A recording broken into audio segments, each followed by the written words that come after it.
रहीम dear students, अस्सलाम वालेकुम। Myself Mohammad Afsal. आज हम अपने 10th क्लास के चैप्टर 18 का लास्ट टॉपिक डिस्कस करने वाले हैं और ये टॉपिक है हमारा the mode of action of vaccine. नाम से जाहिर है ये हमारे प्रीवियस टॉपिक वैक्सीन का ही मेजर सम पार्ट है, लेकिन आज हमने उसमें पढ़ना था ये, आज हम इस लेक्चर में ये पढ़ेंगे कि वैक्सीन जो है, जिसको हमने एक मटेरियल कहा था जिसके अंदर डेड पैथोजेंस होते हैं, जिसके अंदर स्पेशल क्या कहते हैं, हमने कहा था कि प्रोटीन्स होती है और वो डेड और किल्ड पैथोजेंस जो है वो जाकर बॉडी के अंदर एक मटेरियल का काम करते हैं और बॉडी के अंदर एक प्रोटेक्शन लेवल पैदा कर देते हैं, जिससे फ्यूचर में आने वाले हार्म से, फ्यूचर में आने वाले नुकसान से भी हम बच सकते हैं।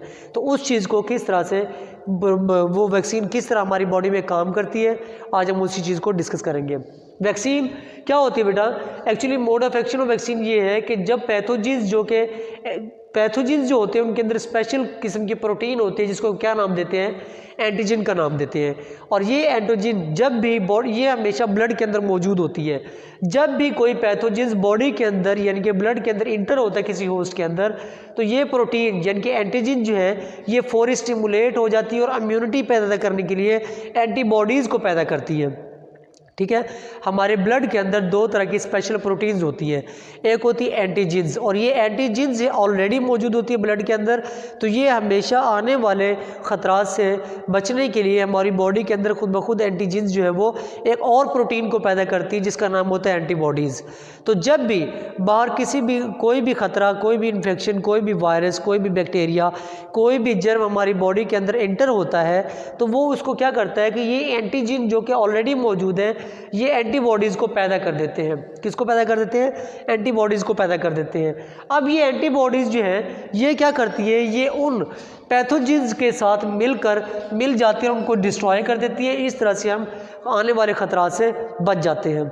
ठीक है, लेकिन होता ये है और फिर ख़तरात जिस तरह से ये उनको डिस्ट्रॉय करते हैं, साथ ही साथ कुछ मेमोरी सेल भी पैदा कर देते हैं ताकि वो फ्यूचर में आने वाले वो मेमोरी सेल ब्लड के अंदर ही रहते हैं। ठीक है, ताकि बाद में आने वाले खतरात का सामना कर सके।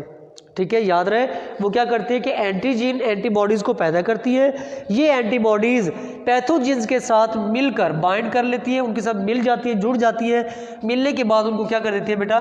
डिस्ट्रॉय कर देती है। ठीक है, एक काम तो होता है डिस्ट्रक्शन का, ये तो उन्होंने कर दिया, लेकिन साथ ही साथ वो और मेमोरी सेल भी पैदा कर देती है जो कि ब्लड के अंदर रहती है और वो आने वाले बाद में फ्यूचर जो इन्फेक्शन होते हैं उससे हमें क्या प्रोवाइड करती है?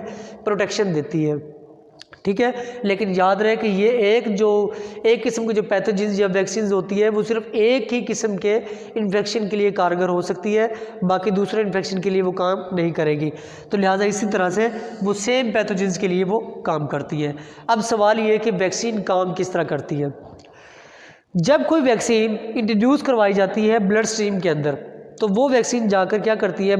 WBCs जो है वाइट ब्लड सेल्स, ये स्टिमुलेट करते हैं बी लिम्फोसाइट्स को, ताकि वो आने वाले जर्म्स को, आने वाले दुश्मन को पहचाने और वो उन्हीं एनिमीज़ को आने वाले जब भी कोई वैक्सीन बॉडी के अंदर इंट्रोड्यूस करवाई जाती है, तो ये वैक्सीन सबसे पहली बात क्या है कि जब भी कोई वैक्सीन बॉडी के अंदर इंजेक्ट की जाती है तो वो जाती है हमारे ब्लड सेल के पास। किसके पास जाती है? वो हमारे ब्लड में वो जिसके साथ जाती है वो उसका नाम होता है वाइट ब्लड सेल्स।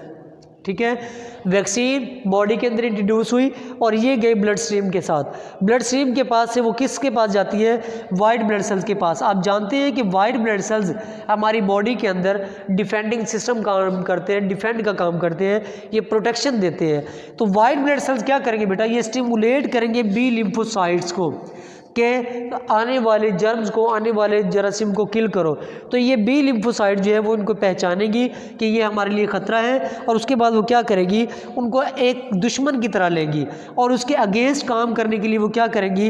एंटीबॉडीज़ तैयार करना शुरू कर देंगी ताकि वो इनको आने वाले वैक्सीन को किल कर दे। लेकिन वो वैक्सीन होती है तो उसके लिए क्या होता है कि एंटीबॉडीज़ पैदा हो जाती है। अब ये एंटीबॉडीज़ जो पैदा हुई है ये ब्लड के अंदर ही रहती है, लेकिन क्या करती है? प्रोटेक्शन देती है आने वाले पैथोजेंस के ख़िलाफ़। ठीक है, लेकिन आप समझिए कि वो सिर्फ वैक्सीन ही होती है और उसके अंदर डेड पैथोजेंस होते हैं, एक्टिवली नहीं होते, इसलिए वो एंटीबॉडीज़ जो हमारी बॉडी में बन जाती है वो उनके लिए एज अ फ्यूचर यूज़ वो महफूज हो जाती है।